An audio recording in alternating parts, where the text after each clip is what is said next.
Hello and welcome to episode 405 of the Unauthorized History of the Pacific War podcast. My name is Seth Paradin, historian and deputy director of the Mississippi Armed Forces Museum here at Camp Shelby.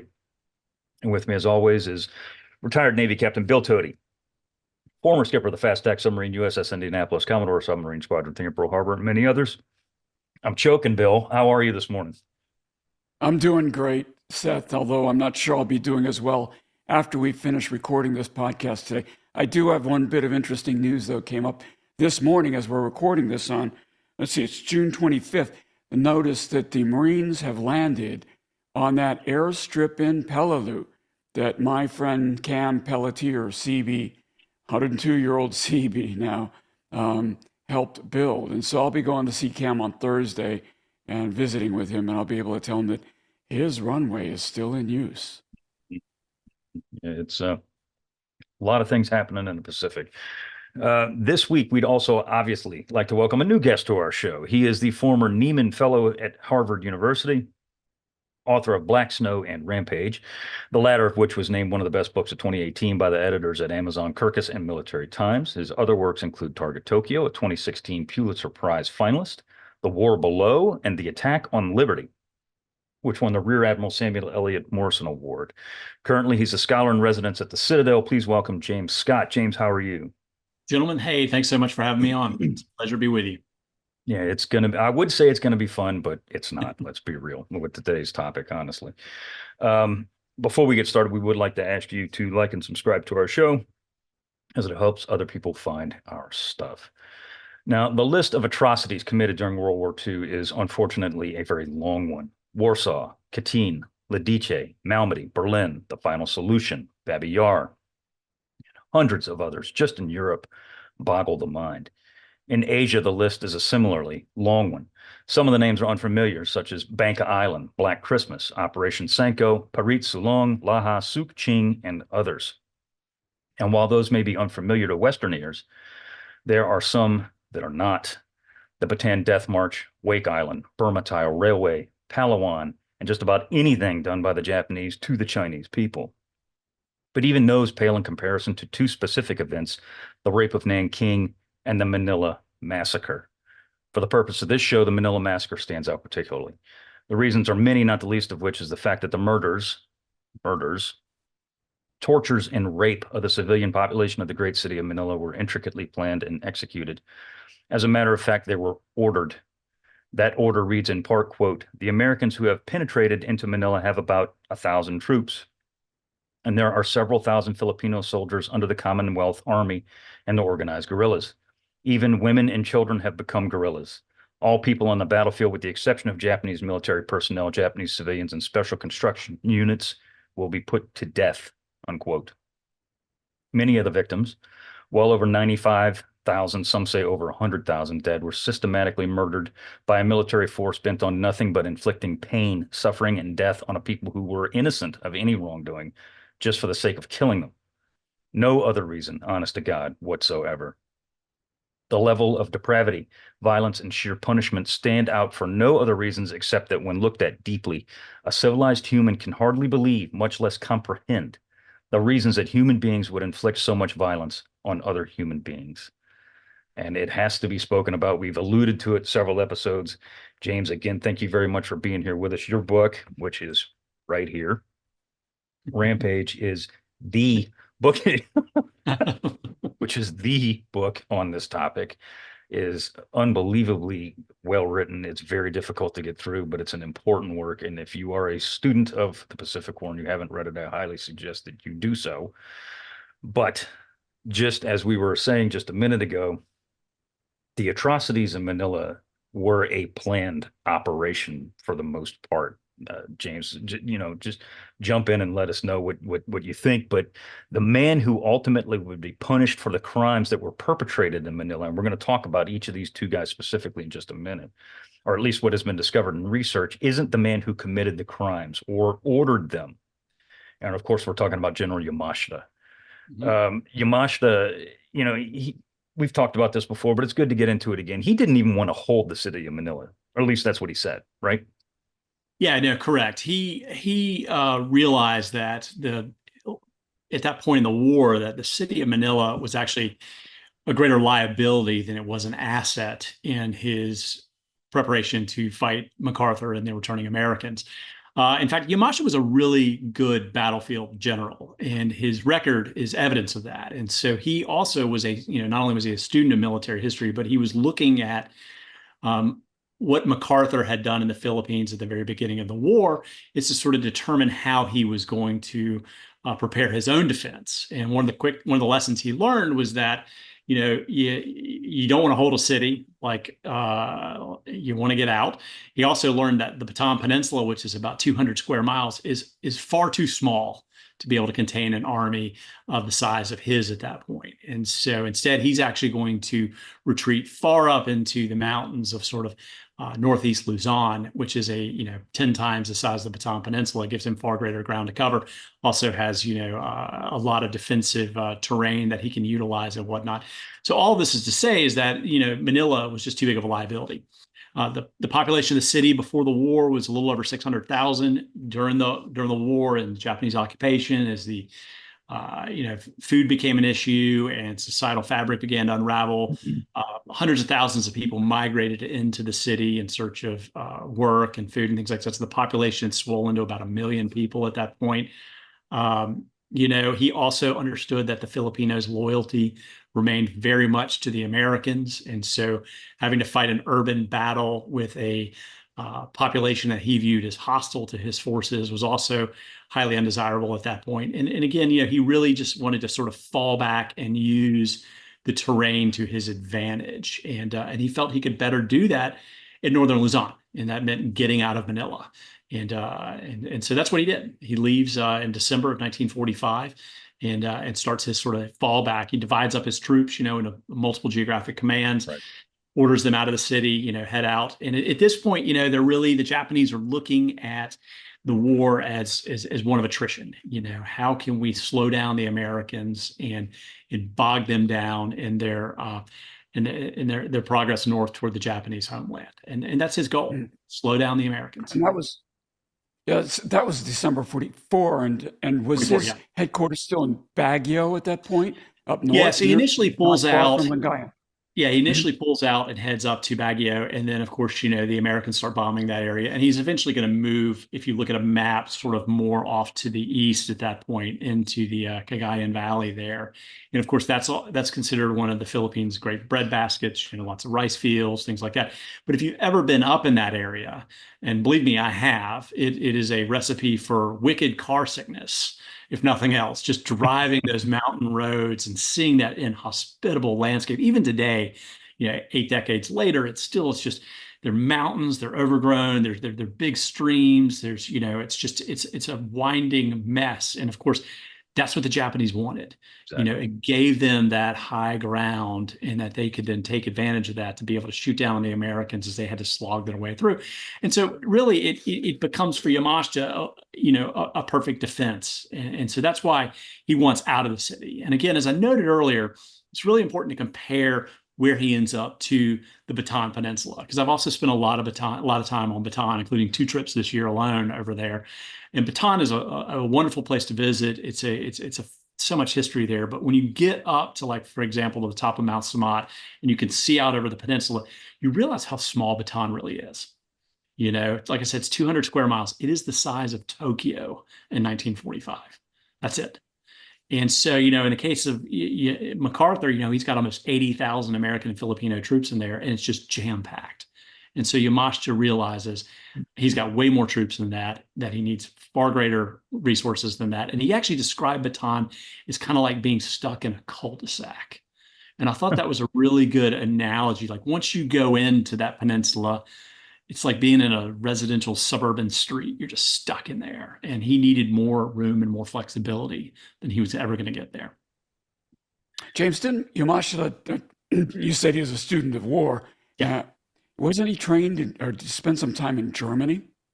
He did, yeah. He spent time in Germany in the period right after World War I, and it really convinced him too. He was actually there with Hideki Tojo, of all people, and he got to see what life was like in a defeated nation, and it really had a huge impression on him that Japan never wanted to find itself in that same situation like Germany was in the immediate aftermath of World War One. And going back to Yamashita, I think it's good to give us just a little bit of a primer on him. If you look at the photographs of Yamashita, I mean, he's a pretty homely looking dude, and Yes. the Filipinos called him Old Potato Face, and the Americans said he had a head like a cannonball, and it's true. If you look at him, his head does look like a big bullet, and he had this high forehead, and he was a pretty girthy guy. Although the photos of him later in the war, after he's coming out of the jungle, he's lost a good bit of weight. But in general, he was a pretty portly dude. And he was considered in his family sort of the he had another brother, and his brother was kind of sort of the better son. He followed in his father's footsteps, went off into medicine and things like that. And Yamashita kind of goofed off. He liked hiking around in the woods in Shikoku, where he grew up. He wrote poetry. And he doesn't really find his calling until he gets into the military.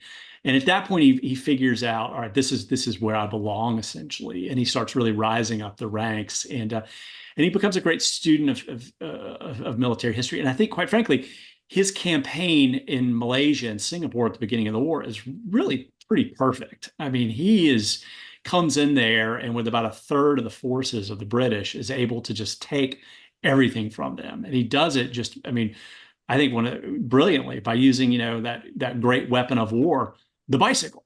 And, Right. and I mean, he takes advantage of the fact that the British have spent all this money and resources to build this great infrastructure, and says, all right, we're just going to use that against them, and we're going to ride bikes, and we're going to come straight down the Malay Peninsula and attack Singapore from the rear. And it's really just a pretty spot on campaign. And of course, he's ultimately victorious there, and defeats the British and takes Singapore, which is like the crown jewel of Britain's sort of Pacific Empire, away from them. And he does it, by February 15th, 1942, very early in the war.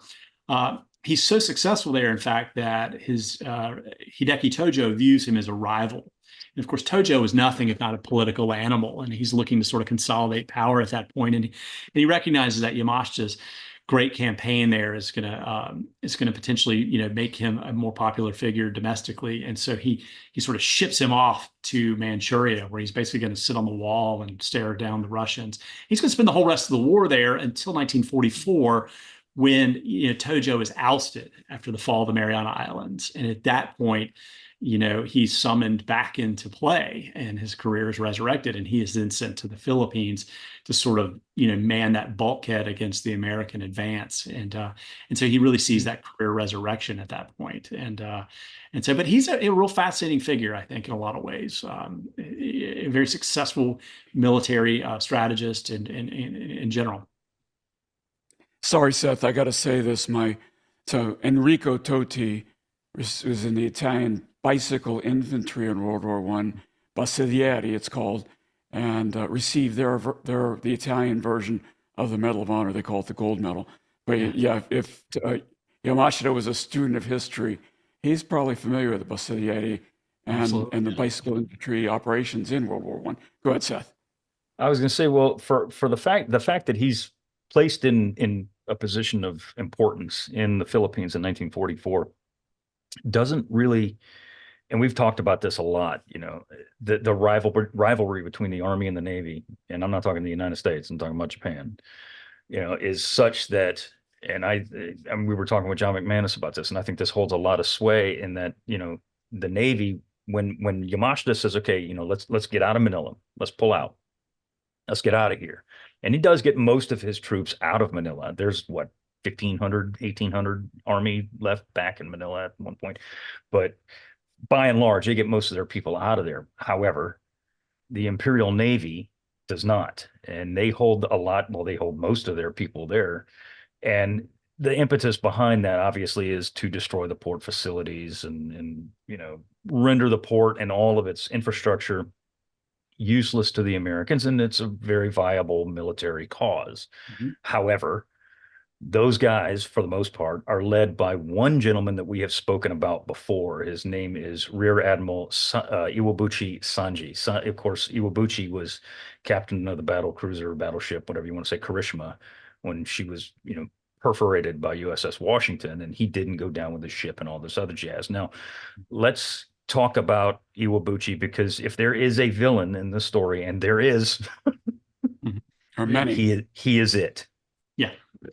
Yeah, no, he is. And I think you've already touched on it. I mean, he's a failed sea captain early in the war. You know, he doesn't go down with a ship. He's dishonored at that point, and he spends, like Yamashita, he spends a lot of his time on the sidelines of the war after that until the deaths of so many other more capable officers leads to his career resurrection.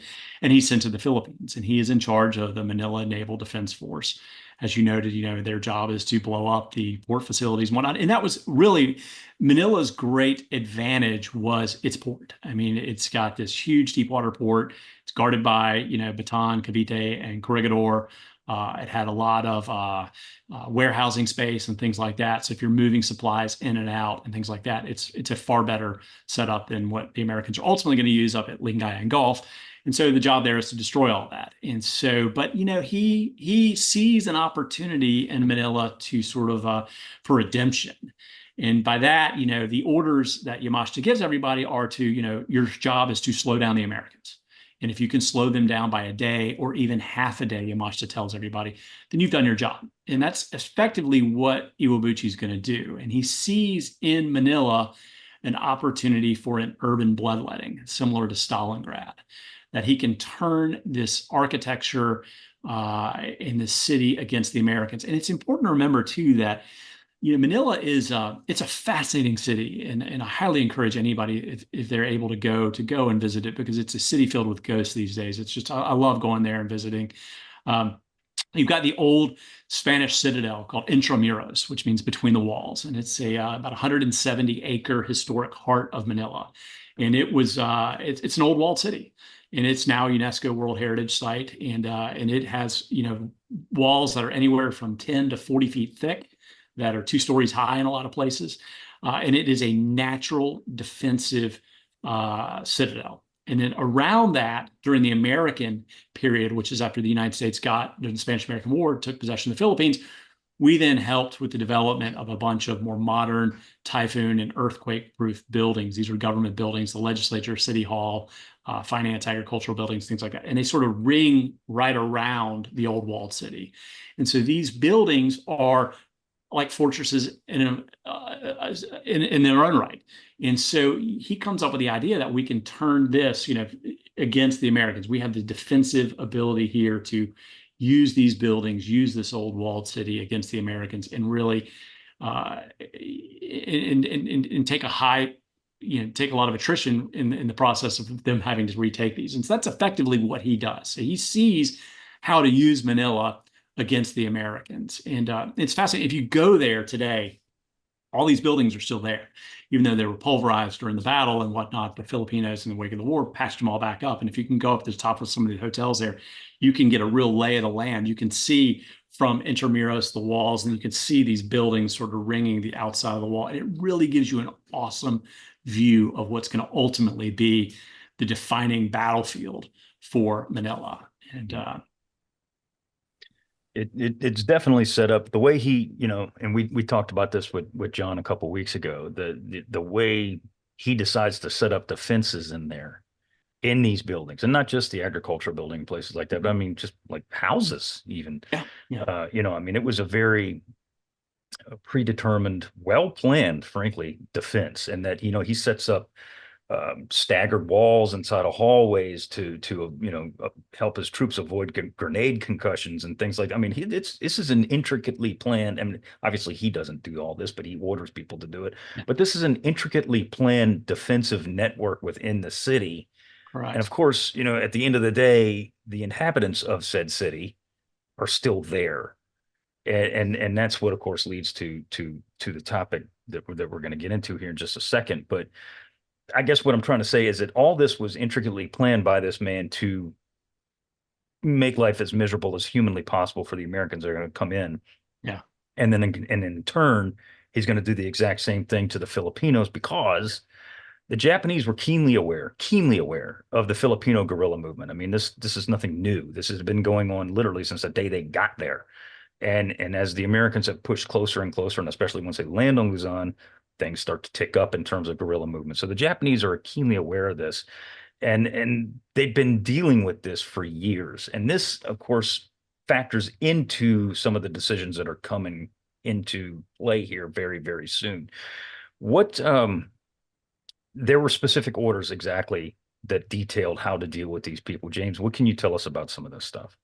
Yeah, so we, in the wake of the battle, a lot of this documentation was found in different, places where the Japanese had headquarters and things of that nature. And it's through those orders, those captured battlefield documents, that we have an idea for how the Japanese had planned to carry out the atrocities that subsequently took place there. And it's chilling to read these things. I mean, the Japanese are very clear. They're like, if you're going to kill lots of civilians, it's best to save ammunition by putting them all in buildings that are scheduled to be burned and putting them and setting them on fire.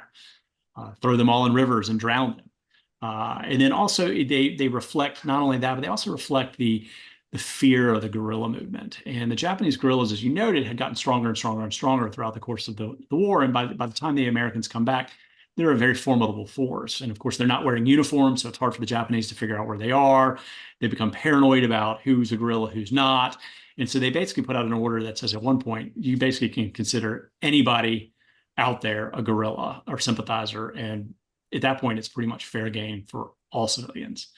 And that's effectively what happens. And if you look at the timeline of the major atrocities that take place in Manila, it initially starts off with efforts to round up people that are suspected of being guerrillas. And these are going to be, former constables, police officers, people like that, military and stuff.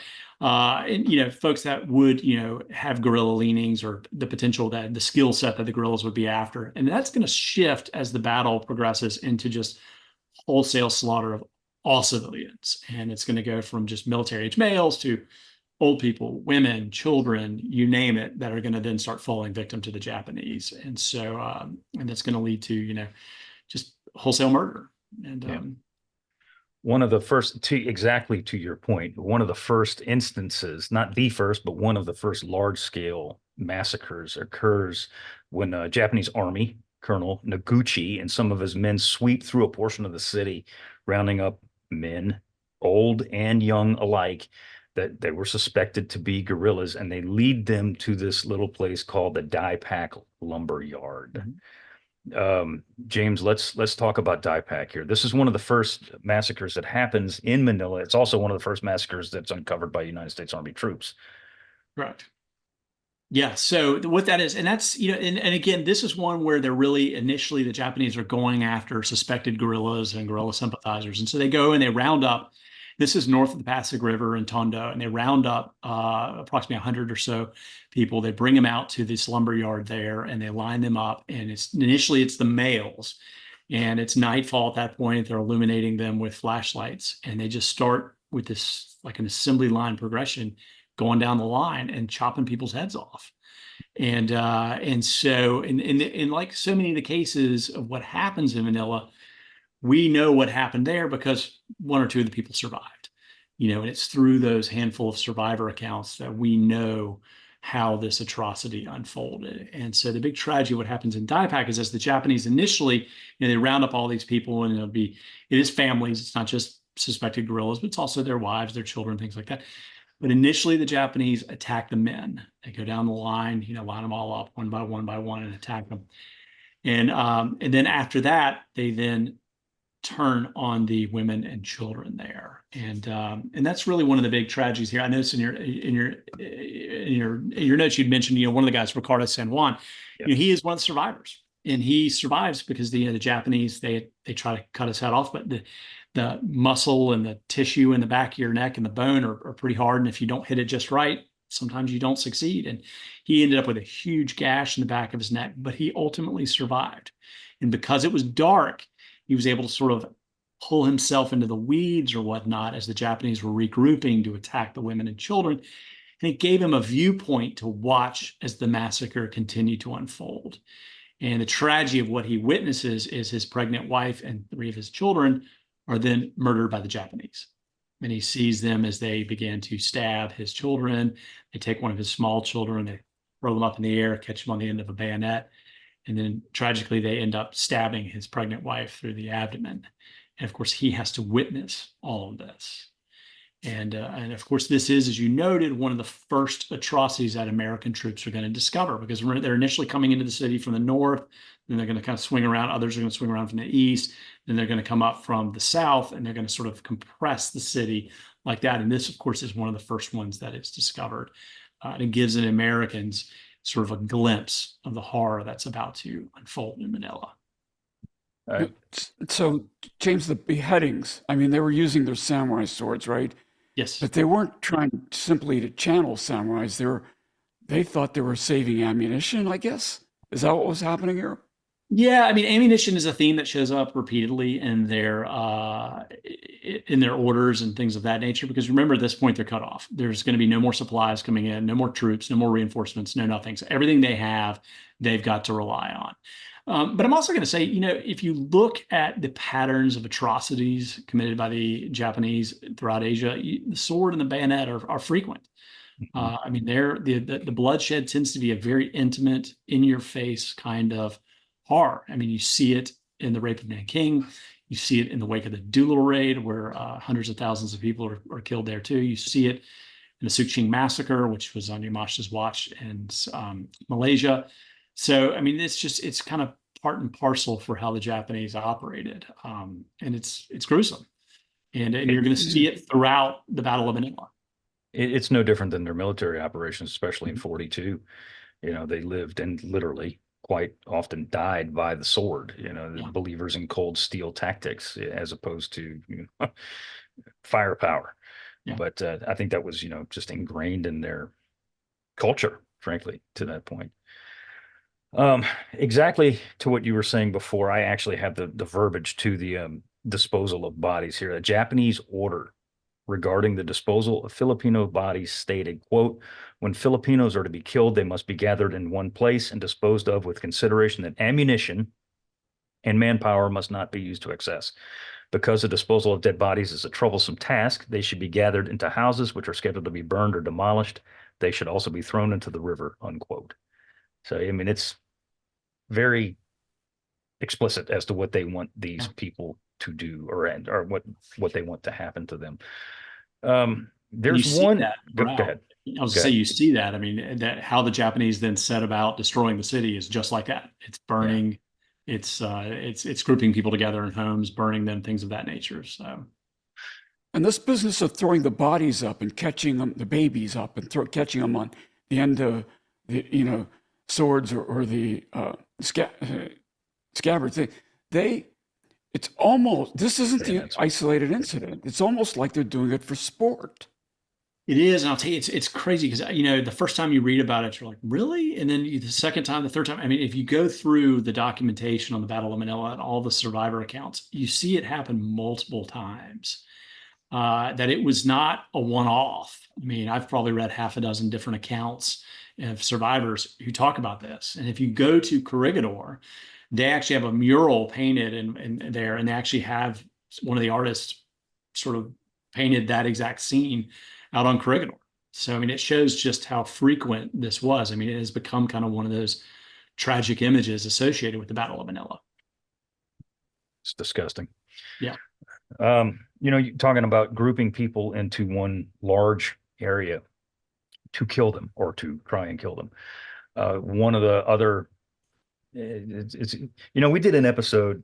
We've done a lot. None of our episodes are are lighthearted. There isn't one that we've ever done. None of my books are lighthearted. So I mean, it's part and parcel with the material. It is. Exactly. We did an episode with John Parshall, our good friend, and we talked about the civilian suicides at Murphy Point. And after a while, it starts to blur, but here, the instances in which people died, and the ways in which the Japanese intricately planned their deaths, it's just horrifying. And honest to God, it's absolutely horrifying. And one that I want to talk about is St. Paul's.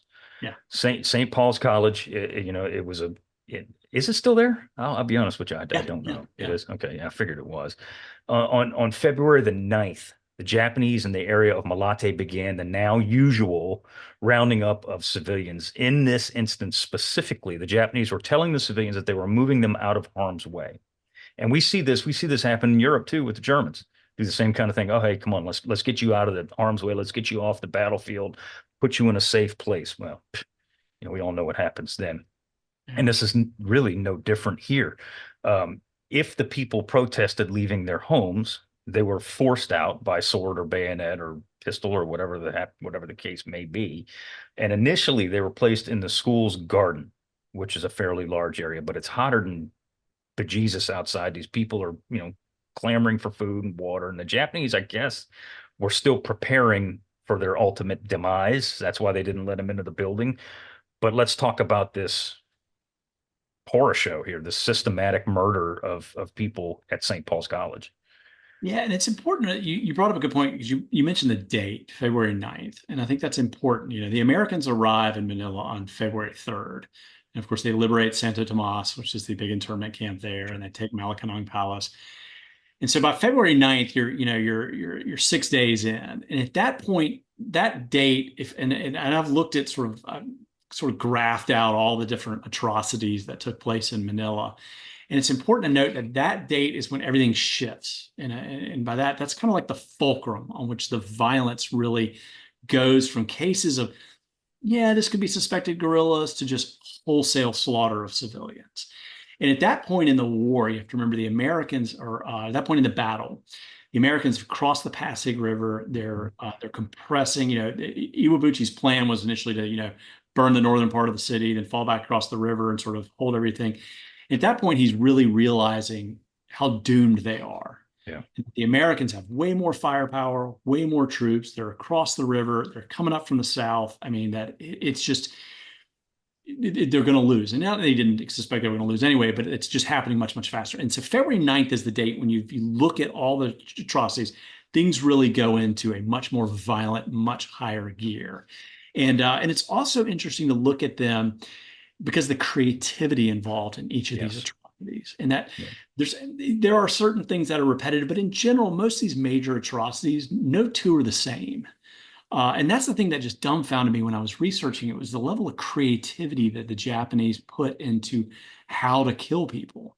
And St. Paul's is a perfect example of that. And so what happens in St. Paul's is Japanese, finally, they bring everybody inside, several hundred people, pack them all inside this huge dining hall, right? I mean, everybody's hot, they're thirsty. If you've ever been in Manila, and by February is one of the nicer months actually, but it's still warm. It's still quite warm, and it can be quite hot and humid in the Philippines. So everybody gets in there.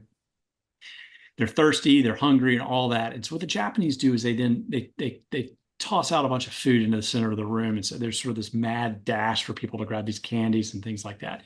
And at that point, the Japanese have rigged the chandeliers there with explosives. And so they drop the chandeliers then into the dining room and they blow up. And it's a huge explosion.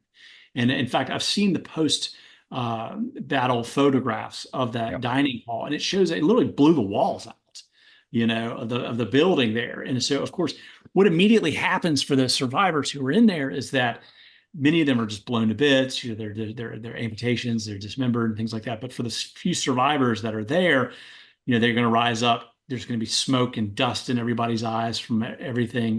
Their ears are going to be ringing. They're not going to be able to hear anything. It's a total scene of chaos. And at that point, then the Japanese are going to come into the room and start shooting and bayoneting anybody who's still alive. And so amid this pandemonium, a handful of survivors are going to be able to get out through the holes that have been blown in the walls of the dining hall there and be able to escape. But many others are not, because they're totally, they're disoriented and things like that. The Japanese have the upper hand. They're going to come in and kill them. And that's just one example. I think about over 300 people died there that day. And that's just one of many of these examples. The Americans would ultimately tally about 27 major atrocities that took place during the Battle of Manila, and about 300 islands wide. So to give you a sense of just how scope of the atrocities that took place in the Philippines. But St. Paul's is one of the worst, no doubt about it. And it's, of course, it's one of the early ones that takes place on February 9th, the beginning of it all as well. Yeah. When after the big, go ahead, Bill. No, I was going to say, so ironic that it's called St. Paul's, right? The author of 1 Corinthians 13. But this is not a small force we're talking about. The Japanese, under command here, was it somewhere between 15 and 17,000 Japanese naval infantry, sometimes called Marines? Yeah. Is that about It's about right? 17,000. Yeah. And they're going to lose at the end of it about 16,550 or so of their troops. Mhm. So it's right at about 17,000. Wow. The Yeah. the the the thing with St. Paul's, to after the big explosion, those who survived, they said that the chandeliers, which were huge in the room, were draped with blackout curtains, Yeah. probably to hide the friggin' explosives that were in there. Yeah. And they said they were watching the lights were moving, like the Yeah. chandeliers, of course. They said the lights are moving, but they're referring to the chandeliers, and they're moving. And this is before they're come down and Yeah. go up. So you can't really speculate why or what they were seeing or what it was. But after all that goes kaboom, and it literally, as you were saying, blows the walls out, blows the roof off the friggin' Yeah. place. The Japanese come in there and they start tossing grenades in through the windows to Yeah. try and finish people off, and then come in there with the bayonets. And then, to your point exactly, when I don't know how many start running out of the building, they've already got machine guns set up. Like the Yeah. Japanese were fully ready for this to Mhm. occur. And when these people come tearing out of that building, they're lighting them up with automatic weapons. I mean, this was a to a T. Here's the fail safe. Here's the next fail safe. Here's the one after that. It gets back to that creativity. Like, who Yeah, thought that up? I mean, whose idea? I mean, Yeah. it was like, let's rig the chandeliers and we'll drop them in the middle of it. I mean, it's just and again, that's just one of them. I mean, I know, we're talking a little bit about the German club, for example, and I think that's one yeah, of the most horrific ones as well. And, the German club, which is, also located right there in the heart of Manila. It was a large, the Philippines had a large German population, and they had a club there, which it's largely like a social hall, like a Masonic temple or lodge or place like that. The German community got together, they had bake sales and dinners and things like that. It was a social hall, right? But it had a big yard all the way around it, and it was a largely concrete building. It was elevated, because they get a lot of rain in the Philippines and things like that. So, you had a crawl space that was about 4 or 5 feet high. And so what happened when the battle's taking place is the Japanese they're beginning to systematically set fire to the neighborhoods. They do it in the northern part of the city. They destroy Tondo and Binondo, and then they fall back and they start doing the same thing through these nicer neighborhoods around there. And if you've ever been the classic Filipino architecture of that time period, they're called heritage houses if you're there today. But they were built much like here in Charleston, South Carolina, where I live, to maximize because it was pre-air conditioning, to maximize your winds and airflow. stuff like Yeah, that, your airflow. And so they're built high, they have tall ceilings, they're built out of wood, they've got screens that open up to allow the winds to go through and all. And of course, they're highly flammable, and so the Japanese are burning these. And so you got to remember at this point in the battle what it's like for these residences, because all around them it's everything's covered in smoke, right? So you're outside, you're just choking on the smoke. Everybody says the sun is completely blotted out. It's just like this orange orb that you're seeing through the smoke there. And of course, there's this constant artillery that's being fired, because the Japanese are constantly lobbing artillery at the Americans north of the river and things like that. And of course, the Americans, when they can spot the artillery, are returning fire. So you've got this constant back and forth of artillery. You've got the smoke in the air. You've got the chaos. And of course, nobody knows where the American lines are at this point. So they don't know where to go for safety. And right. so what people start doing is they start aggregating in places where they think that there will be fire breaks. And one of the things they do is they look for places like the German Club, or like some of these big mansions that existed in Manila at that time, because they've got big yards around them. And so unlike the density where houses are burning, the neighbors burning, et cetera, you've got an opportunity there for a fire break. So about 500 people or so congregate there at the German Club. And of course, what a lot of people do is they realize, hey, it's going to be safer to get in the crawl space underneath the German Club, Sure. because again, it's elevated. You can get under there and you stoop a little bit and all, but you can kind of move around in there. And so they do. Hundreds of people pile under there, and of course, everybody brings with them all the things you think you're going to need. So you pack up a suitcase, you throw some food in there, you throw a change of clothes, toothbrush, whatever you think you're going to need if you're going to be gone for a while. So they've got all this luggage with them. And so while everybody's under there, the Japanese show up. And what the Japanese do is they then go into the German Club, which is largely empty of people, and they pile all the furniture. Of course, this is a lot of wicker furniture. They pile it all in, they douse it all with gasoline, and then they go outside and they go around to where the entrances to the crawl spaces are. And they pile up these suitcases and parcel bags and things like that people brought, and they block them. They soak those in gasoline as well. And then they light it all on fire.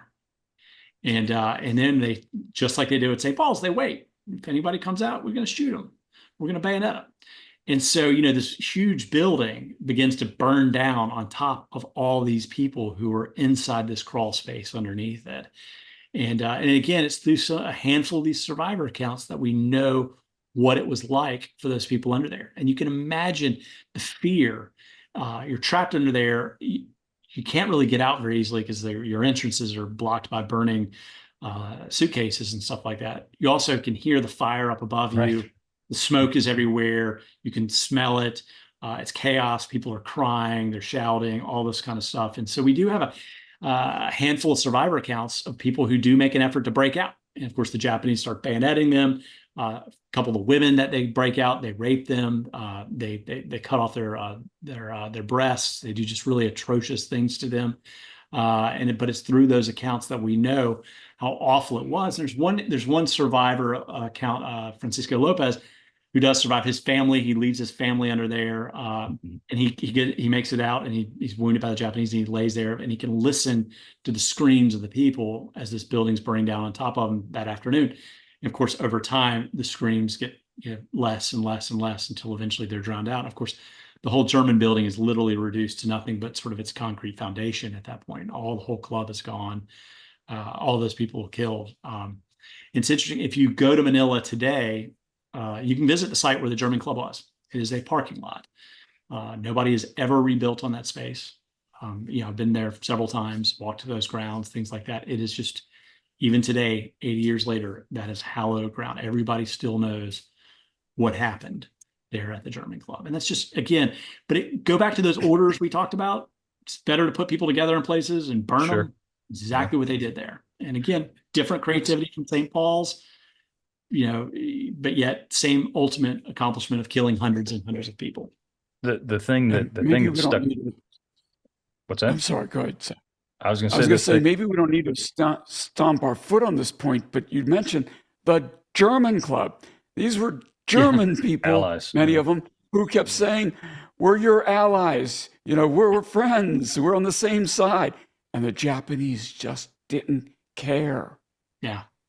No, I mean, they were killing everybody. I mean, it didn't matter. Italian, German, priests. I mean, children, women, sick, disabled, they didn't care. The thing that stood out to me is that two things. One is that and of course, people do get out, as you said, they get out of the crawl spaces. They run through the fire because it's like, I'm not going to burn to death here. I'm going to get out. And of course, when they get out, they get attacked. More often than not, women, they rape them. And then I read too, and which was just, it's one of those things where you read it and kind of like what you were saying before, you read it and you look at it and you're like, wait, did I read that right?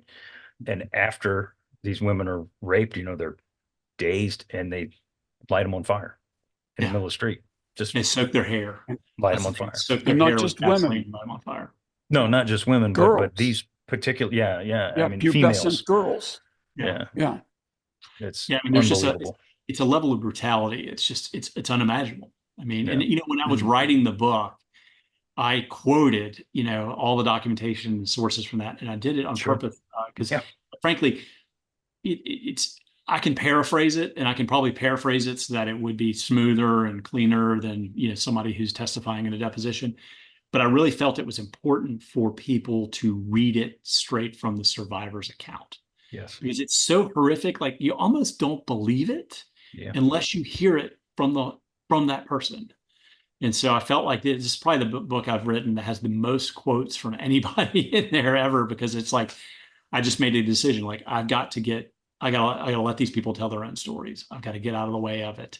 It's much more impactful. It's much more truthful that way. And it's just, the material is so horrific that in order to believe it, you have to hear it straight from the individuals. And that's so incredibly important that you said that, because I see people, if we make a claim, and not just us, but other people, if they make a claim that's something that goes against what people actually believe or have been told, that they instantly think that people are making this up, or that it's revisionist, or all this other whatever your phrase is for the day.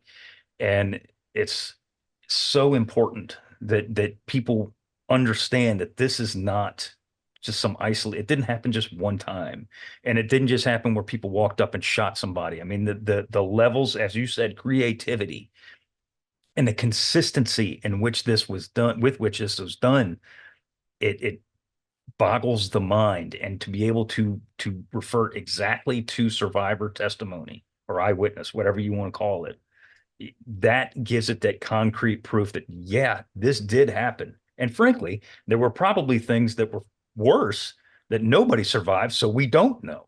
And I mean, Exactly. just by looking at these few massacres that we're talking about here, it's, that's just a glimpse. It's just a glimpse, and it has to be documented. That's I think it's incredibly important. Yeah, and I think it's a good time to, I think, to bring up a point you and I touched on earlier before the podcast, which is, how do we have these sources? Mhm. And I'll tell you, MacArthur, whether you love him or hate him, he gives probably without a doubt one of the greatest orders for historians during the Battle of Manila on February 17th, when these accounts are coming in from the troops of what they're finding in houses and buildings and things like that. He says, I want all atrocities investigated. And his forces took that very, very literally. And as soon as the battle is over, they realize we're looking less at a battlefield and more a crime scene. Yeah. And so they fan out through the city and they start gathering up these first person accounts of it. And so they literally, would spend the next 6 months interviewing survivors. And a lot of them, if you look at the survivor statements, they're done, bedside in some field hospital. And it's important to remember, like, there were very few buildings that still had roofs on them in Manila at this point. So, I mean, these hospitals, these clinics were in houses, they were in the High Life Club, they were, you name it, that could be used, they were. And these investigators went around and they took all these statements, they used translators, they photographed atrocity sites, they went to St. Paul's, they went to the German club, they took these photographs, they drew maps, they did all that, and they collected tens of thousands of pages of these accounts. And that these accounts would become sort of the backbone of the eventual war crimes trials. But for historians, they are a gold mine, because these are accounts that are sometimes done just 2 weeks after the atrocity, in which somebody is relating it. So it's like, nowadays, if you interview somebody 80 years later, you're dealing with memory and things like that that go back on. This happened right then. And so we have, I think, without a doubt, probably one of the most documented large-scale massacres of World War II in the Battle of Manila, because of that order that MacArthur gave. And if you go to the National Archives in College Park, I spent the better part of a summer digitizing these records and photographing them. And I could, copy about 4,000 pages a day. And I would go up for a week, copy all these records, come back home for a week, go back up for another week, copy more, come back. I did that throughout the course of the summer, and ultimately ended up collecting, tens of thousands of pages of these kinds of accounts. Well, it's Mac, as we're going to see when we get to the trials, MacArthur, he took this personally, Very much so. for multiple reasons, not the least of which is this was his home. Yep. These were people that, we've talked about this before, and I don't want to beat the drum anymore, but these were his friends. These were literally his neighbors. Yeah. That he, that his kid, that Arthur, his son, played with, or house set, whatever. It doesn't matter. These are people that he knew. It's like somebody coming into Charleston, or in my case, New Orleans, or whatever, and doing this. This is, heinous. Exactly. We talked about creativity in killing, which is just a weird thing to talk about. But there's one place, and it's in your creativity. Say again. Satanic creativity. Yes. Yeah. There's one place specifically in your book that was relatively more creative than others. And it's a weird name, but it was a house on Sing-Along Street. Yeah. In Manila. Yep. And that to me, that is the one. I call it the Sing-Along Death House. That is the one that is the most iconic of the horror of the Battle of Manila. Creativity involved in everything. And what the Japanese did there is they got this 2-story home, and they went in and they went up to the second floor and they cut a hole in the floor of one of the rooms up there. And they went out to the surrounding area and they rounded up hundreds of men, anywhere from teenagers to grandfathers. They blindfolded them. They brought them in one at a time, marched them upstairs, and there, blindfolded, they would force each individual to kneel over this hole. And then there was another Japanese guy there with a sword who would cut the person's head off. The head would then tumble through the hole into the ground floor area. And then they would kick the body, and the body would then follow it down into that hole. And they did this all afternoon, one body after the next, after the next, after the next. I mean, it was an assembly line of murder until eventually they filled up that room underneath with dead bodies and heads. 9 men survived that. And it's through those 9 men's individuals' accounts that we know what exactly happened there. And we know from reading those accounts, and it's so graphic. I mean, it's just, they're down there, and they've been cut. Their head wasn't necessarily severed, but the Japanese thought, hey, he's going to die anyway. I'm not going to waste the energy. Because you have to remember, I mean, cutting 200 people's heads off is a lot of work. I mean, it's exhausting swinging that sword over and over and over again. And so in cases like that, they just kicked you down the hole and figured you bleed to death. Well, down below, the survivor accounts say that there literally was inches of blood all over the floor of that room from all the bodies bleeding out down there. And when the Japanese finally finished and left, a couple of survivors were able to sort of punch out a hole in the wall and get out that way. But one of the survivors, a guy by the name of Ricardo Esquerra, he actually climbed that mountain of bodies to go back out the hole from which he had come down in. I mean, you imagine climbing up that tangle of torsos and arms and legs, pulling yourself up there in order to make it out. It's just horrific. And the neighbors' accounts said that, in the subsequent days that followed, the smell that came from that house, horrific. I mean, the flies, just thousands and thousands, probably millions of them. And eventually, of course, that house burned, like so many others did in Manila. And so when the Americans came in afterwards, they were hearing these accounts from these survivors and they were interviewing. They went over there and they were able to tally how many people died there by counting skulls. And it was through that skull count that they learned that over 200 men had died inside that house. And I think, to me, that what happened in that one property is really the sort of most symbolic of the horror and creativity in the Battle of Manila. And it's fascinating enough, you've got a lot of friends in Manila and historians and folks like that, and we're always trading emails and on Facebook groups and things like that. And so we had the address. It was like 1195 Singalong Street. Of course, much of Manila has changed now. Sure. Because so much it was burned, had to be rebuilt and all. But Singalong Street is still there. And where that house was is now like a grocery store. So, but friends of mine have gone out there and checked it. I've driven by Singalong Street many times, but I've never actually gone to find, because the street addresses don't match up anymore. So it takes a bit of creativity to go hunt down exactly where 1195 Singalong Street was, and they found it. I was going to ask if there was like a marker there or something like that. There's not, and there really should be. And there's been talk about that. And there's friends of mine are doing a great job in the Philippines. There's a huge interest in World War II. There's not a big national interest, like we have with the National World War II Museum. There's no big entity organization that's doing it, but there are a lot of groups of historians and enthusiasts that are doing it. And they're doing a really great job of that. And so you're seeing more and more of that popping out. Intramuros, for example, they've opened up the dungeons and things like that. There are placards there. And so you're seeing more of that. And I think in the future, more of that's going to come. There's a lot of interest still today in this battle. Well, perfect segue. Speaking of dungeons, of course, there's, I mean, if you didn't know any better, you would think we were, talking about, I don't know, some kind of mythical place, but this is unfortunately a very real place. Fort Santiago. Fort Santiago was at that time an ancient place. It was an ancient fort by all accounts, over 400 years old by the time Manila, by the time the Battle of Manila. And it was inside the walled city of Intramuros. And so it was kind of like the cherry on top of the cake, if you will, of the layer that is Manila. And it was at this time, late in the battle, it was one of the last vestiges of Japanese heavy resistance in Manila. There were, as I said, dungeons, cells, clay floors. It was known for centuries to be not a place you wanted to go.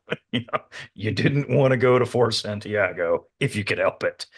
And when the Americans took over the Philippines, and after the Spanish-American War, a lot of the dungeons and whatnot were, I don't want to say walled up, but it shut it off. We didn't go in for that type of thing. However, when the Japanese came aboard, they most certainly did go in for that type of thing. And I'm not even talking 1945. I'm talking 1942.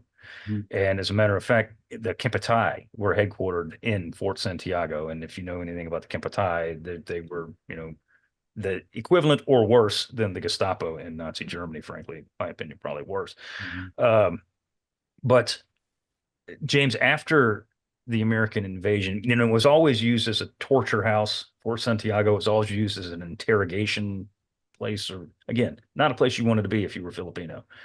But after the American invasion, it goes from a torture house to a slaughterhouse. And I mean, what GIs found once they got in there, it almost defies description. It's unbelievable. Tell us about some of the stuff that's going on in Santiago. Yeah, so no, exactly. And I'll tell you, if listeners get a chance to go to Manila, I mean, Fort Santiago is fascinating to visit, and they've done a great job restoring a lot of the dungeons and things like that. You can now go down in them, whereas 5 or 6 years ago you couldn't. But what the Americans find there is Fort Santiago is kind of like a fort within a fort, as you noted. You've got the larger walled city, and then you've got this sort of even smaller fort, like walled off inside there. And of course, that's where the Japanese are eventually going to fall back to as the Americans start retaking Intramuros on February 23rd. And so when they get there, they're going to find that what the Japanese had done is they'd rounded up thousands of men throughout the old walled city, and there were some temporary wooden structures there in the middle of Fort Santiago where they put them there in cells there that they'd used as part of the Kempeitai torture program for suspected guerrillas. They burned a lot of the men inside those temporary things, but they also sealed lots of men inside these underground dungeons. And in some cases, bodies were burned, but in other cases, one of the larger dungeons down there, they just sealed them in, threw away the key. And so when the Americans get in there and they open up these dungeon doors, the smell hits them, and and there are literally bodies in there just piled on top of one another.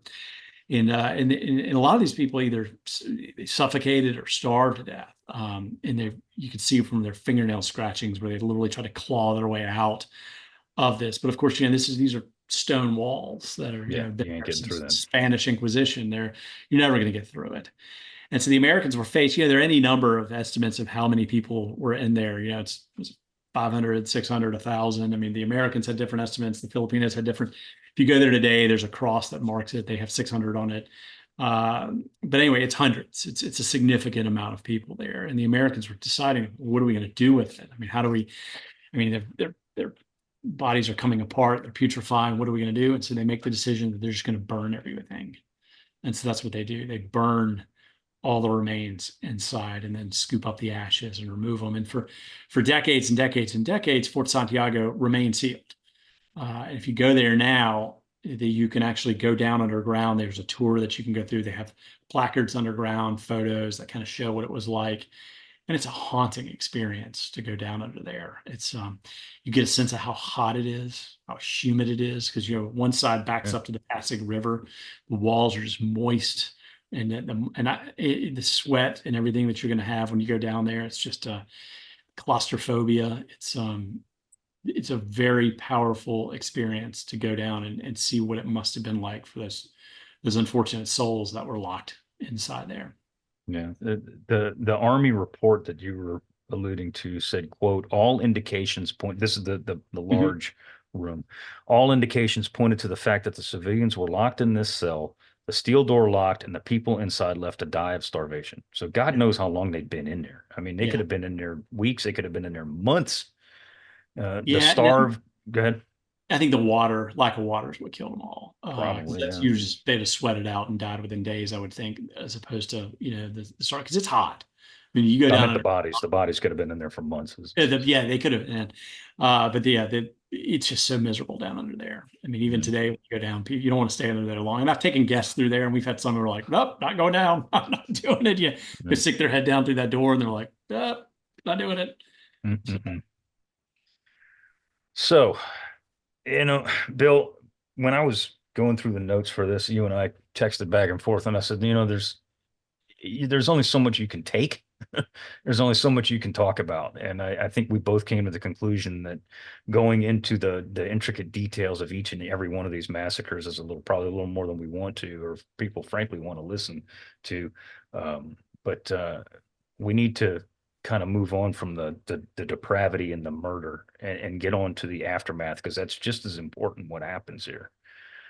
Yes, Seth, this is, we just went through a few, but we Yeah. we could do this for hours describing the atrocities that happened here. For the survivors, the next step after the fall of the city for the Americans was to try and find those who had gone missing. And there were thousands, and that was actually tens of thousands. For many, it was a near impossible task. The terrible ways that the Japanese killed the civilians, coupled with decomposition of the bodies that had been going on for, as you said, in Fort Santiago, people had been dead in there for months. The Japanese would use some of them as, kind of like a Auschwitz, where they just kind of burn people and burn bodies. And so there was all that. Just the toll of racking up the numbers of dead here. And as you said, James, treating it like a crime scene and not merely a battlefield. This, took 6-7 months? Is that about right? Yeah, and that's you got to remember that's working super fast too, and really only, I ran across cases of people I interviewed for the book who there was no account of their family being massacred because they were never interviewed. And so when you go and you look through all the thousands of depositions and things like that, there's not a single person from that one family represented. So we don't have, and probably never will have, a complete tally. I mean, there were about 1 million people in Manila at that point. The Philippine government and the U.S. Army historians kind of just threw the 100,000 number out there, starting in the 50s. That's been kind of what's been embraced and used. The Battle of Manila Survivors Association, they did a fantastic job in the 90s of putting together their own collection of survivor accounts. If you go to the archive at Filipinas Heritage Library and go through their accounts, they ran newspaper articles at that time and said, did any of your family members go missing? Write us in and tell us about it. And they were inundated by those accounts, and they kept all those records, fortunately. And so I've gone through them on their tabulations. Estimate that was probably more than 100,000 people who died. So we don't 100% know what the official tally is. Probably never will know. Families that, if people survived and were able to give an accounting, the Army looked into it. They tallied it up. They did that. If your whole family was wiped out, there's no record of it. And so that's kind of what you're dealing with in the aftermath of this. And of course, the city was so destroyed, about 613 city blocks just leveled. And you got to remember the immediate aftermath of the battle. It takes 29 days for the Americans to finally eradicate the last of the Japanese resistance. I mean, Manila's flattened. 600 blocks. There's no electricity. There's no water. I mean, you can't even tell where the roads were. The buildings weren't. There's unexploded ordnance everywhere. There's landmines that the Japanese had planted. There's over that city just hangs that stench of death. I mean, just everywhere you turn, the fly problems just huge there.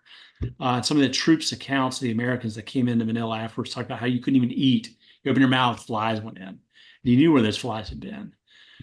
And that smell, it was so awful. And anybody who's ever smelled dead bodies, you know exactly what that smells like.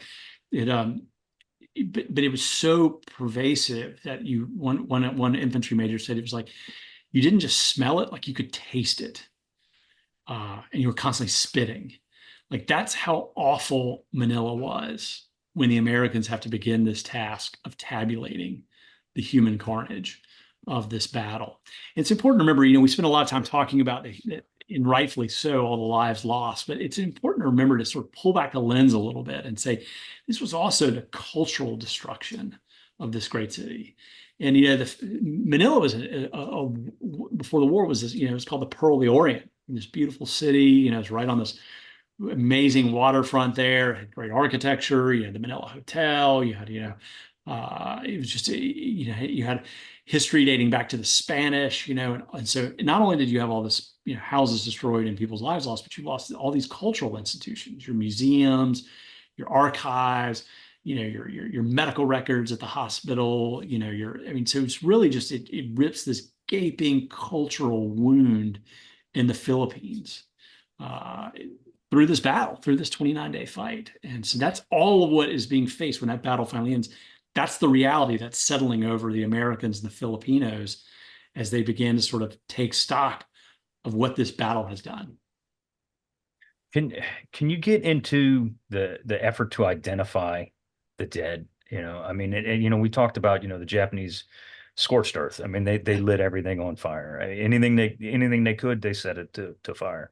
Yeah. And obviously, a lot of these bodies are going to burn beyond recognition. So, I mean, that made the identification of those bodies infinitely more difficult than it would have been. Not that it's not that it's ever a pleasant task, but it made it even worse for that. So, I mean, I guess after a while, you have to just say, well, if Dad didn't come home, yeah, Dad was killed. Yeah, exactly. Yeah, and what happened too is, initially with some of the atrocities, like the Dy Pac Lumberyard, for example, word very quickly spread. There's a massacre that took place, and so within a day, people from that whole area came over there and took stock of who was there, and they looked for their relatives, and they found, and and in some cases they took rings off of fingers of loved ones, earrings, things like that, watches, keepsakes, things like that. So in some of the massacres, you did have a relatively decent accounting, particularly if it's only 20, 30, 40, 50 people, you had that. And so then the people would then, when the Americans interviewed them, say, well, whose bodies did you see there? And they could then begin building out that spreadsheet of who was a victim of the Dy Pac Lumberyard. Cases like the German Club, it's a lot harder because it's nothing but ashes. Cases like the Sing-Along Death House, same thing. It's just you're dealing with skulls and stuff. And then you had other cases where the army came along where people would go out and they would find the body of their loved one, and then they would recover the remains themselves. And they would go back and they would bury them at their home, or depending on your religious custom, they may cremate them, dump their ashes. So it was constant, like dealing with the dead was a huge issue in the aftermath. And then, of course, for public health reasons, you had the army basically contracting with grave diggers to go around and build mass graves, because you just used bulldozers at that point. You had to dispose of as many of the dead as you could. You're rounding them up and burying them. And then, of course, the one interesting element was that nobody wanted to deal with the Japanese dead. They just were considered less than human after what had happened. And so they left them on the streets to rot. People would come and they would take the gold out of their teeth and things like that. But in general, they left them out there to putrefy. One of the more interesting stories, I interviewed this guy, Rod Hall, and he's subsequently deceased. But Rod told me that his family actually buried a Japanese soldier on their property. He was a kid at the time, and the mother was killed in the battle. As I recall, never came home. They never found out what happened to her. And anyway, they buried this Japanese soldier on their property. And then a number of years later, he was a student in one of the schools there, I think the American school. They had to do this biology project. So they dug up part of the skeleton and used the skeleton of this Japanese troop for part of their project. And a little macabre, but resourceful, I guess, right? And, yeah, I would imagine there was no love lost after that. No, there wasn't. Episode between the Filipinos and the Japanese. Not that there was any love to begin with, but there certainly wasn't any after that. No, and the Americans had to go find the troops that survived. And, the Japanese were hiding in this wasteland, and they would hide under, they used the corrugated metal roofing was a pretty common building supply that was used at the time. And they called it beating the tin, and the troops would go around and they would beat on the metal roofing, and the Japanese would scurry out, and they would find them that way. Other Japanese actually had gone out, and there were about 300 ships sunk in the Pasig River and in the Manila Harbor. And in the shallower areas, part of the superstructures would be emerging above. And they would find Japanese guys holed up out there, and they would have to go out there and check all the wrecks and things like that to round them up as best they could. But this, of course, went on for weeks and weeks afterwards. And then mixed into this, of course, was the unexploded ordnance. And that would be a huge problem for months to come, is, landmines that were out there, artillery shells that were out there, things like that. And so the Americans, would congregate as much of it as they could. They'd aggregate, put it all in this big field, and then a lot of it blew up by sunlight at one point. So it was Manila was a wasteland. Yeah. So speaking of Manila, Liberation of Paris. Go ahead, Bill. Yeah, I'm sorry. Go ahead. What I was going to say is the liberation of Paris had already happened at this point. This huge parade, and the Parisians just really welcoming and celebratory mood. Did MacArthur expect something like that in Manila? He hoped for it. In fact, MacArthur, he came back, and forgot to remember, for MacArthur, Manila was home. Yep. And we forget that. MacArthur was the son of a career military officer. He was born in Little Rock, but he spent much of his adolescence bouncing around with dad from different posts to different posts. Goes off to West Point. He spends his first assignment after West Point in the Philippines. He goes back over the years in repeated positions of greater prominence in the Philippines until, of course, he eventually retires in 1935, takes over to help the Philippines build their military. And really, from 1935 until the outbreak of the war, he lives there at the Manila Hotel. He lives in the penthouse atop that. It's still there today, even though the Manila Hotel was largely banged up and burned. They've redone it. His old penthouse is available for rent. I've slept in his old bed. Well, the bed that's in his bedroom now. They've rebuilt it all. The World War II Museum, we've had events up there. I've had dinner with the ambassador there. It's a neat space to go visit, even though it looks like an HGTV show redid it. It just has no real semblance of what it looked like when MacArthur was there. But it's still pretty cool to look out the windows and be like, this would have been his view, and do that. But he lived there, and he married his wife, Jean. They had their son, Arthur. I mean, for MacArthur, life in Manila from 1935 until the outbreak of the war was awesome. Yeah. And of course, the Japanese come in at the outbreak of the war, and they take all of that away from him. And he has to leave so fast, in fact, for Corregidor, that they leave the Christmas tree still in the corner of the parlor there. And so when he leaves, they can only take a couple suitcases of stuff with him. All of his family belongings are left behind. The Japanese come in and they itemize it all. And it's fascinating to read that. It's you read that accounting. It's got how many shotguns he had, how many pocket squares, Jean's jewelry. They even inventoried Arthur MacArthur's toys, and so they kept it. And so when the Battle of Manila is over and MacArthur's home is destroyed, it's huge salt in the wound for him. And he writes a letter back to Jean during the battle when he finally gets back there, and he's like, our house is destroyed. And she writes about it in her post-war or her correspondence soon after the Battle of Manila as well, about seeing their home and how destroyed it was. And so for MacArthur, though, that wasn't the reception he anticipated. He wanted to come back. He wanted to come back. He wanted to see his own home. He was planning this awesome parade. It was going to go through Manila. It was going to go right past his old house. It was going to be Paris in the Orient, as he said. And so and of course, the Japanese had other plans. And MacArthur's very slow to grasp what's going on, in part because nobody on his staff will tell him what's going on. He's about 60 miles outside of the city. He comes in a few days after they've liberated Santo Tomas. He spends an hour and a half in the city. He sees some of the internees there at Bilibid and at Santo Tomas, and he heads back out. And so meanwhile, the Japanese are destroying the city. They're burning everything and whatnot, and nobody is telling him what's going on. And so he's planning this parade. He's sending out, messages to his senior leaders saying, I want you in Jeep 6, for the parade. And, these guys, even Robert Eichelberger says, cable's back. I'd be honored to be in it. And when Eichelberger can see the city's on fire, nobody had the wherewithal to tell him the city is being destroyed. And it finally falls to Bill Dunn, who's the CBS News correspondent, who after a few days in Manila, just exhausted by everything, heads out to MacArthur's compound outside the city. And he's the one that finally sticks his head up and says, if you release that we're going to have this liberation parade, you're going to humiliate yourselves. The city's being destroyed. This battle hasn't been won. The battle's just now starting. Mm-hmm. And so MacArthur's dream for this liberation, this triumph, is ultimately just completely stymied by the Japanese, who end up destroying it all. And so it's a very different outcome than he had hoped. When he gets back into the city, and I'm not talking Santo Tomas and all, because that's a whole nother episode. That's a whole nother thing. But when he gets into the city, into the wasteland, the reaction of the people is not what they didn't look at him, in a bad way. Liberator. Yeah, exactly. Thank you. Yeah. They did not, I guess they were so shell-shocked and so just gone that they didn't care that Mac was there. And a lot. Didn't somebody steal his Jeep? Yeah. So that's what you got to remember. In the wake of the Battle of Manila, everything was nobody had anything. Nobody had anything. I mean, they were, if it wasn't nailed down, somebody walked off with it.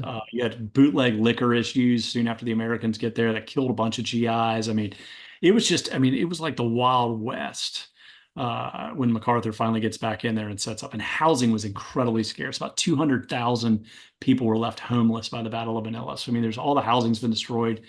where do you put people? There's no power, there's no water. I mean, there's nothing. And so the idea of, like, as you noted, being greeted as this great liberator is really the population shell-shocked. They're stunned. They're trying to figure out where their next meal is coming from. Of course, this huge burden then falls onto the Americans in civil affairs, which is, we've got to feed all these people. We've got to bring in mosquito nets and soap and frying pans and food and whatnot. And it becomes just this real Herculean effort to be able to take care of this many people. And they're initially not prepared for it. I mean, they very quickly compensate and are, but it's a mess. So after, we talked about the, Maxons and war crimes investigators, almost immediately. And, we mentioned it earlier. While there was no shortage of evidence, there was a shortage of perpetrators, over 16,000-ish Japanese, many of whom would have committed a lot of these atrocities that we've spoken about, and others that we didn't, are dead. Iwabuchi has, killed himself. He's dead. So that leaves one guy. That leaves Yamashita. And Mac was keenly aware that Yamashita was in charge. He was keenly aware that Yamashita was his foe during this, his opposition during this entire operation. And he becomes the Tiger of Malaya, becomes the hunted Tiger of Malaya. And they're looking for him. And the battle's still going on. The battle for Lausanne is still going on at this time. But Yamashita, like a lot of his people, soldiers, they, like we were saying in the beginning, they disappear up into these mountainous regions. And he holds out. And this dude is there till after the ceremony on the battleship Missouri. So, he's not coming out. He's not coming out until he realizes, okay, yeah, it's over. But it's interesting that whole dialogue between, was it General Muto, his chief of staff, and him and Yamashita, it's, the question always comes back to, did Yamashita know what was happening in Manila? And we can get into the trial here in just a minute, but you gotta believe he had some inkling as to what was going on in there. What do you think on this? Yeah, well, I think going back to this Tiger of Malaya, he goes from being the Tiger of Malaya to, as one Filipino newspaper declared him in 1945, to the Louse of Luzon. So I thought, my how the mighty have fallen, and I like that. Yeah, so you're right. He comes out at the end. He spends the whole rest of the war less concerned with thwarting the American efforts than he is about unit survival. He's just trying to keep his troops together enough so that he can sort of wait out till the end of the war. And he comes out, and he, of course, is blamed for all that. He immediately, Iwabuchi makes an easy scapegoat because he died. Sure. And you can blame it all on him being this rogue admiral who just went haywire and his troops killing everybody. But here's where that doesn't work. Is the Americans tallied 27 major atrocities inside Manila, but there were 300 throughout the Philippines. So how is it just one haywire admiral if you got another 275 atrocities that took place in Batangas and Lipas and all these other places? And I've been outside Manila. I've seen markers in the provinces and things like that for where these other types of atrocities took place that are just as bad, just as brutal: sexual assaults, bayonetings, murders, all that kind of stuff happens. So it's not just Manila. Right. But the majority of his trial is Manila. And so that becomes his defense. And his defense is, there's no evidence pointing to me directly. And he's right. Yes, there is no captured battlefield order signed by Yamashita that says, Iwabuchi, kill everybody. But we don't have any radio communications. And we know for a fact that from the testimony of some of Yamashita's senior leaders that he was in radio contact with his subordinates in Manila and around Manila throughout much of the battle. So he was aware that the situation was going sideways, that things were bad, and things like that. So he was in the loop. And so we don't know what was said over those radio things. But also, quite frankly, you have to look at you have to pull the lens back and look at Japanese patterns throughout the Pacific War to come to understand that what happened in Manila wasn't an anomaly. It's just what happened. It happened everywhere. In the wake of the Doolittle raid, which, I did a book on the Doolittle raid, and I went in deep about the atrocities that took place in China, and looking at missionary records and survival accounts and things like that of what Japanese troops did there. They burned villages. They threw families in wells. They set people on fire. You look at what happened in the wake of Singapore. I mean, Yamashita was, actually talked about this, the Suk Ching massacre, which you mentioned earlier, Right. is the death of anywhere, the Japanese say it was about 5,000 people. The Singaporeans say it was about 50,000. So it's like, but somewhere in there, there's a huge massacre that takes place. And of course, Yamashita is more on record as saying that he wanted the severe consequences for the guerrillas at that point. So, I mean, these kinds of atrocities followed the Japanese throughout Asia. And so did they have to be ordered, or was this just cultural for how their army behaved and their military behaved in these kinds of situations? And so, and quite frankly, had the Americans not put Yamashita on trial, the British wanted him, the Australians wanted him. I mean, like, he was going to get prosecuted by one of the other allied nations for the types of atrocities that his troops had done elsewhere in the Pacific. Yeah, despite the lack of evidence, it is inconceivable that he didn't know what was going on, and it's inconceivable that he didn't approve it, at least tacitly. Yeah. And the failure to take action to prevent these atrocities is what violated the law of war. Yes. And so he needed to be prosecuted. There's no doubt about it. And this amazing thing about this is the aggressiveness of his defense counsel and how they were outraged that there was no direct evidence that tied him to this specific event in Manila. True, but it doesn't matter because you could have tried him for any ones he said, and he won of 300 similar incidents, all of which he could have been found guilty for. Yeah. Look, hey, a sea captain, he may be asleep in his bunk when a ship hits runs aground. He's going to be held responsible for his subordinate officers for that. It's the same exactly. Argument here. I think one of the challenge why this case has resonated for so long, though, is for two things. Number one, he had zealous defense counsel, and they did a terrific job. And if you read the transcript, the 4,000-page transcript of the account, you see the work they did. If you read Frank Reel's book, Trial of Yamashita, if you read his other his other officers' accounts and different, journal articles and things like that, they fought doggedly. They did, and even Yamashita said he had really great defense counsel.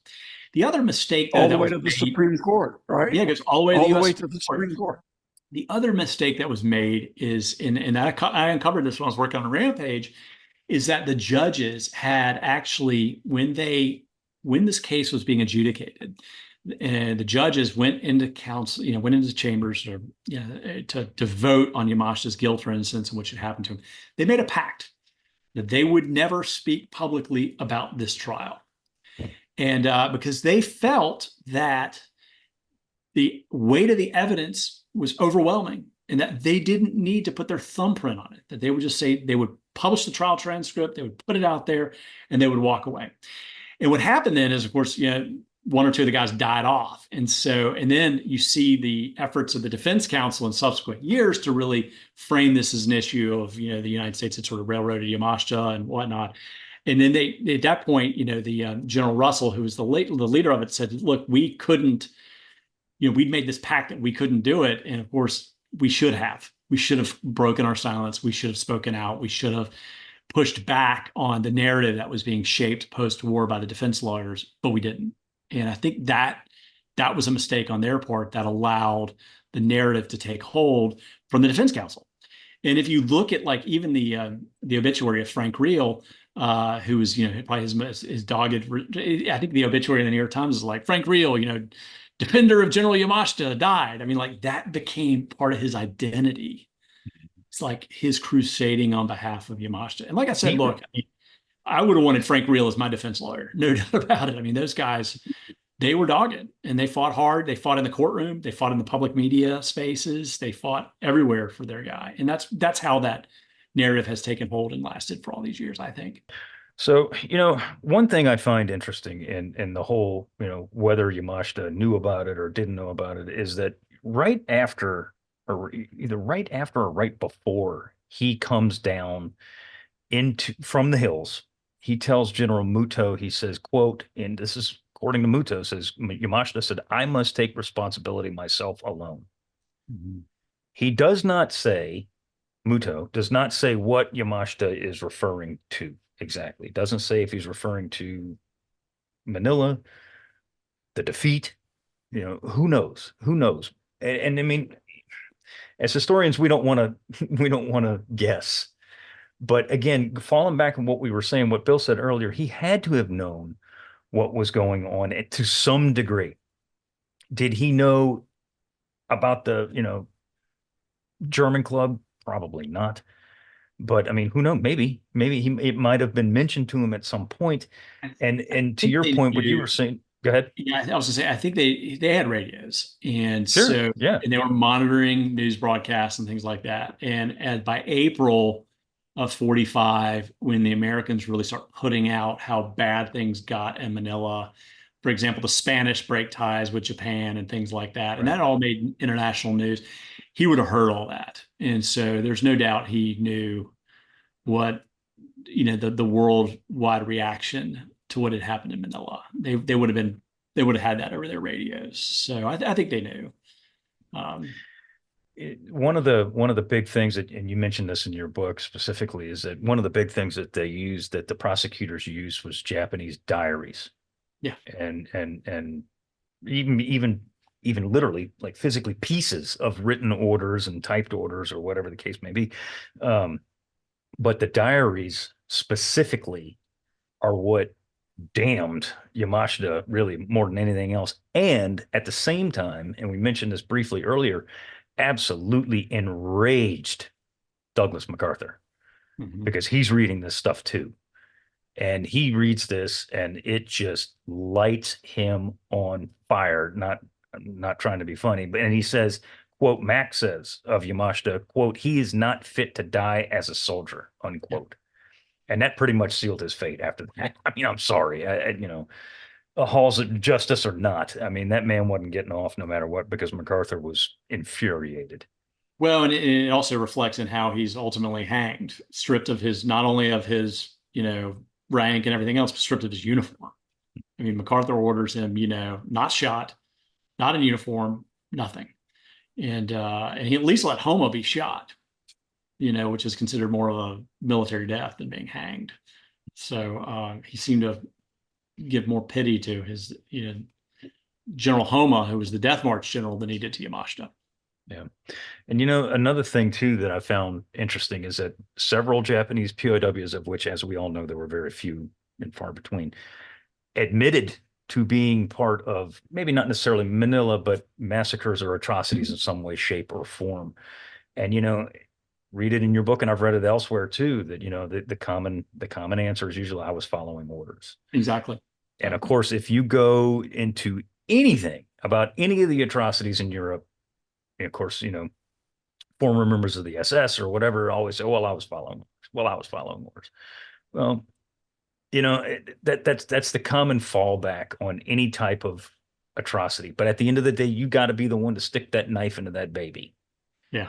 And orders or not, you have to do it. I mean, I guess, I don't know. It's incomprehensible to me, as a father, as a husband, as a man, as a historian, to wrap my mind around this kind of stuff. And that's such a pitiful way to excuse your behaviors. I was following orders. Well, people tell me to do things all the time, but I don't necessarily do it. Oh yeah. And it's just, I don't know. I don't know. I don't know. Some of these folks were proud of it. They wrote notes, Yeah. right? That they were proud of the fact that they killed women and children. I mean, it kind of brings to mind recent Hamas, videos of how proud they were to kill Jews in Israel. But, there's the old saying that one of the devil's greatest trick was to convince people he didn't exist. And by the way, that's not from the movie The Usual Suspects. That's been said, I think, from plays in the 1800s. But, when something like this happens, the only way it makes sense is if Satan does exist. So it's just incredible.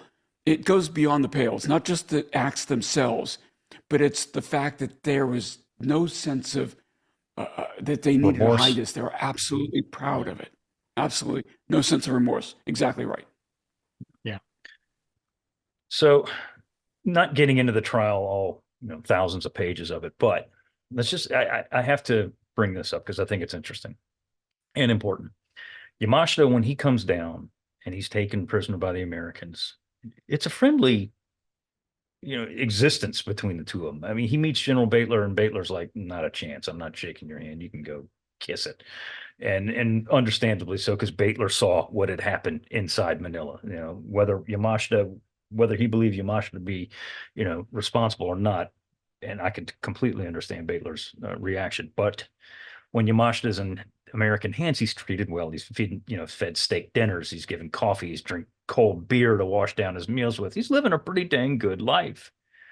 And he's talkative and he's chatty with his, guards or whatnot. And when he goes on trial and he starts hearing the testimony of the survivors and eyewitnesses to these atrocities, he instantly becomes very fidgety and he clams up and he doesn't want to talk to anybody. And when he does, it's very short and curt.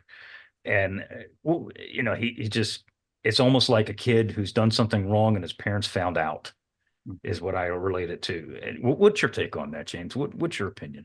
Yeah, I mean, I'll tell you, I think the trial of Yamashita is fascinating because it's like litigating a battle. And when you read that trial transcript, you go through and you get to see how this thing played out. And so I find that trial to be super fascinating. I've also, I've been to that courtroom a number of times. It's in the U.S. Embassy there, and it still exists. It looks just like it did. So you can go and you can walk those hardwood floors. It's got that old wood smell in there. You can look out and see what Manila Harbor like. It's not hard to imagine that trial. But you're right. And what happens is over the course of 32 days, that battle is replayed before 16,000 spectators who are literally jamming in there shoulder to shoulder, day after day to hear it. And it's I've got a little bit of an echo on my end. Yeah, that was bizarre. I heard that. Yeah. And but no, so it is, but he's, he sits through it all and he kind of looks like he's dozing off at some points. Now he does have to have a lot of it translated for him and things like that. But some of the people that come in there, they yell at him. One of the guys, Ricardo Esquerra, the guy who I've mentioned earlier, had to literally climb over all the dead bodies to get out of the Singalong death house. He stands up and he points to his neck and he says, Yamashita, look at this. And so there's a lot of hostility directed against him from some of the witnesses. And he has to see moments of total tragedy. There's this Rosalinda Andoy, who's this 11-year-old girl who's bayoneted 38 times by the Japanese. The prosecutors ask her to stand up and she pulls up her dress. You could see the bayonet scars all over her. I mean, it's emotionally wrenching material. But he's like a sphinx. He just sits through it all. And so, of course, until he testifies. And then that's when he finally comes alive.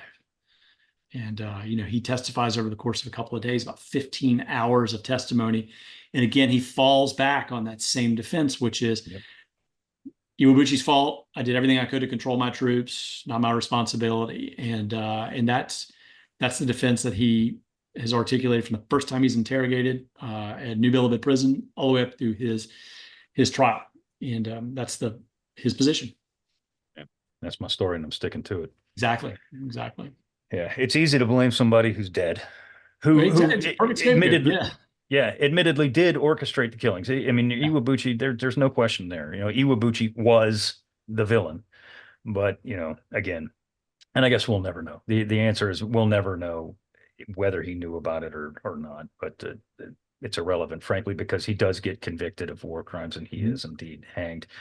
The ultimate question we got to ask ourselves as we wrap up this episode for everybody is when you read about the level of violence and what you were saying earlier, creativity and the huge amounts of people, men, women, children, elderly, babies, infants, unborn, by the way,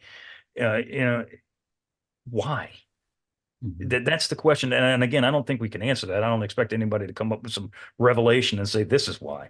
But I mean, you gotta ask yourself, why? What purpose did this accomplish at any point in time during this entire event? You're just inflicting death and pain and suffering on people just for the sheer fun of it. In some cases, and people are going to say, well, that's not true. Baloney. If you document and hear that, women were set on fire and guys stood around laughing at them. Yeah. and, and chuckling about it and literally throwing more fuel on the fire to human beings. And it's why, what in God's green earth possessed people to do this to other people? I don't know. It's a collective punishment, collective Mm. torture. And, I've wrestled with that. I've wondered about that.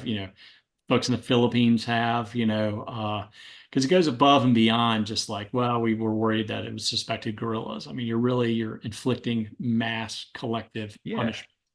Yeah. In the An most 11-year-old brutal. girl is not a gorilla. I'm sorry. It's exactly. And so it is, but it's just, it's an unimaginable cruelty and brutality. No, no, no. I Bill, got to what do you ask you this think? question then, James, because we try to avoid counterfactuals in the show, but um, we don't do these podcasts just to talk. We do them to try to learn something from them. And one of the hypotheses I've advanced is that it was a mistake to invade Philippines. I'm not declaring this as a strident statement of fact. This is a proposal. It was a mistake to invade the Philippines. If we had just bypassed them and gone to Japan that much quicker and ended the war that much quicker, a lot of these people may not have died. Do you have an opinion on that? Yeah, I do. I think that's, I think the Philippines before the Battle of Manila was, and Manila in particular was a mess. The starvation rates were significant. Internees at Santo Tomas were dying at a rate of about 3 to 4 a day. Estimates in the general population were about 500 people starving to death every day. Had we waited, the humanitarian tragedy would have been different, but it would have been awful. All the American internees would have been dead. And so you would have had 8,000 Americans, children, women. You'd had wide scale deaths, the Filipino civilian population as well. And then also you would have left a pretty significant rear guard Japanese forces behind you as you're going to invade Formosa to the north. And It's over 200,000, over 250,000 Japanese on Luzon 250,000, alone. before the invasion of the Philippines, they still did have air power at that point. So the kamikazes were very much utilized. So where I think MacArthur errs is that, as soon as the Battle of Manila is over, he had an opportunity there to kind of end it. And by that, I mean, he could have, when Yamashita's troops are all the way up in Luzon, he said he basically spends the whole rest of the war just chasing troops all over the Philippines. I think he really could have just parked enough troops there to like block the gate, so to speak, because Yamashita demonstrated that he wasn't interested in continuing to fight the Americans. He's not doing raids out of there. He's not harassing things. He's more interested in unit survival. And if the Americans just could have blocked him in there to keep him from doing anything, it would have freed up those troops to go on and be utilized elsewhere instead of this chase all over Luzon for them. So I think there's kind of a half and half solution there, which is you still come in and you retake it, but you don't have to spend the whole rest of the war chasing after Yamashita like they did. Yeah, and I would add to the public outcry that would have occurred had the United States not, and I'm talking about from American populace, had the United States not gone back to the Philippines. I've said that for a long time, and that there are American prisoners of war there, and you are going to consciously leave them to die. Yeah. And then, because they would have died. If they weren't executed, they would have died. And I just don't, that's not going to happen. You had a lot of, at Santo Tomas, you had a lot of like executives from American corporations, and you'd had newspaper accounts being like, so-and-so, Ford Motor Company's Asia executive starved to death with his wife and 2 children. And so-and-so, Dole Pineapple Plantation starved to death with his 3 kids. And right. Man, the battering that would have come out of that from a public relations standpoint would have been tremendous. Absolutely. And that's something, we asked, there was a question we asked, or we were asked not long ago, is about, why wasn't Halsey court-martialed after Leyte Gulf? Well, A, I don't think he did anything that was court-martial offense, but B, because of his public persona in the United States, it never could have happened. And I think the same thing goes for here. If we don't go back to, the Philippines dominated, the fall of the Philippines dominated American headlines in late 41 into 42. Oh, yeah. And even then after that. And once reports of the guerrilla activities and the Bataan Death March hit, again, it's top of mind. And then for the United States government to say, nah, yeah, right. It ain't gonna happen, man. I think what was really going on there is the only person who's really pushing vocally to try to stop us from King. was Yeah, King. King. And I think, King was just this junkyard dog of a personality. And I think he kind of was throwing it out there just to kind of mess with MacArthur. Because he knew MacArthur had all this personal, prestige wrapped up in going back and everything, and that he's really just like messing with him in a lot of ways. Because even Nimitz is like, he kind of goes to Hawaii and he doesn't really fight that hard for it all. And, King's kind of mad at him about that. Exactly. I think he had more. King was just, let's be honest, he was just a jackleg. Yeah, he was. He harassed Hap Arnold to death. I mean, he harassed everybody. And I think this may have just been his way of messing with MacArthur. We did an episode entitled Formosa or the Philippines, or Philippines or Formosa, or whatever the heck it was. And it was about that very thing. It was about that very Operation Causeway versus King 2. And Admiral King, not King 2, King keeps pushing the envelope further and further, even after JCS has said, no, dude, this is what we're going to do. Let it go. And he's still like, come on, keep going. Just, God dang. And I mean, Formosa was not, it wasn't going to happen. I mean, there's too many damn people there, and we didn't, but regardless of this. Anyway, I don't know. I guess you could never answer the question that I asked is why. You just can't. And at the end of the day, it's just important that people understand what happened here. And like Bill had said earlier, the things that we talked about are just the crust on the cake. It's not even, we haven't even gotten to the meat yet. And frankly, I don't want to. But if you have that desire, you need to pick up James's book. You need to read it because it's a hard read, but it's a very, very good read. Guys, as we wrap it up, I know we all gotta move on. Is there anything else y'all want to add to this conversation? Either of you, is there anything else you want to say? It's been harrowing, to say the least. Yeah, I think it's been super thorough. Thank you guys, both of you. Well, glad you came. No, the only thing I have, Seth, is that, don't think that this couldn't happen again. It's happened on small scales, but it could happen again, folks. Absolutely. Humanity has not grown beyond this. No, the humans are the most violent animals on Earth. That only humans can do this kind of thing to other living creatures. Only humans. Only humans. So with that, we want to thank you very much for listening in on our conversation. Please subscribe to the Unauthorized History of the Pacific War podcast, wherever you receive your podcast.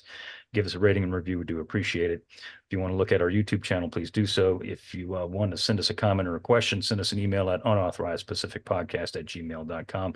Once again, my name is Seth Parrott, and I want to thank you very much for listening and or watching. James, thank you very much for being on our show with us today, and this week rather. And we're definitely going to have you back. We got some other topics we want to talk to you about, man. Awesome. Seth, Bill, thank you both so much. It's been a pleasure. Thanks. All right, Bill, bring us home. And we'll see you again. Hopefully not as difficult a subject, but next week.